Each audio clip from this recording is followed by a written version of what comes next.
Ano po ba ulam nyo ngayon? Masarap po ire. Yun. Oh, sarap! Kumusta po kayo mga kaibigan? Ano ba bago natin? Ano ba bago sa atin? Balita!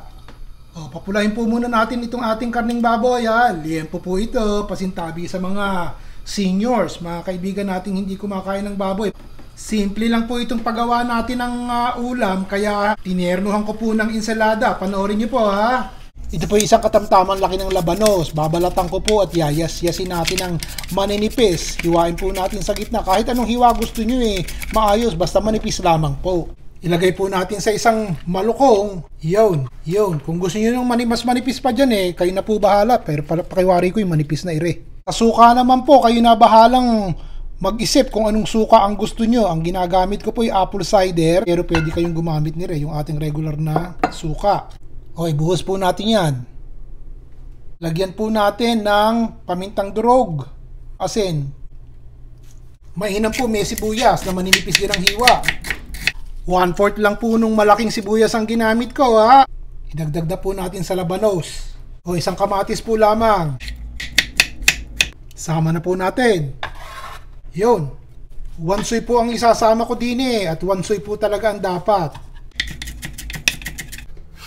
Tama na po natin dito sa ating malukong. Kinakailangan na may konting bawang. O siya, haluin na po natin. At pag nahalo na ng maayos, tikman nyo. Sandali, parang may kulang. Para pong mas maganda, may konting tapik ng tamis. Konting asukal po yun. O tuloy po natin ang halo. Palalamigin natin to sa palamigan ha. Narinig po ang ensalada.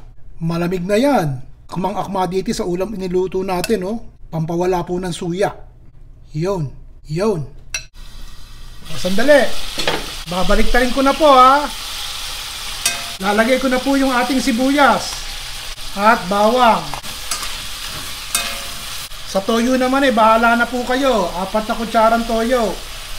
At saka po oyster sauce. Ganun din. 3 kutsara, 4 na kutsara.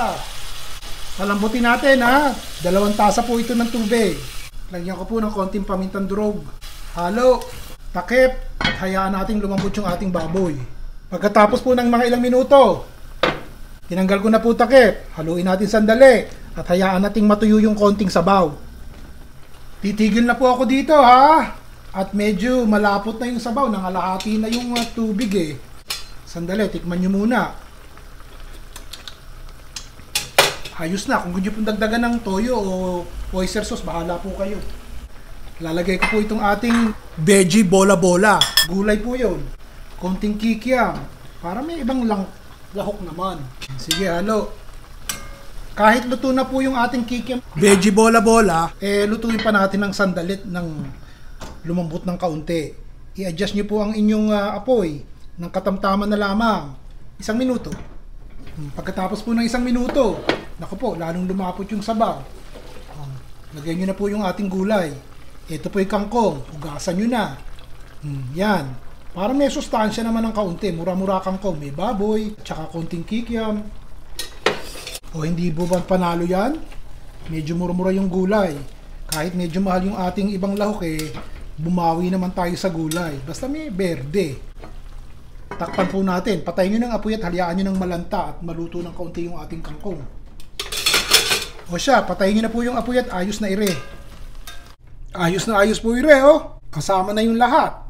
Yung gulay naman mura-mura. Yung ibang ricado ayos lang. May konting sabaw. Para po marami makakain. Masarap po ire. Subukan nyo ha. Yun.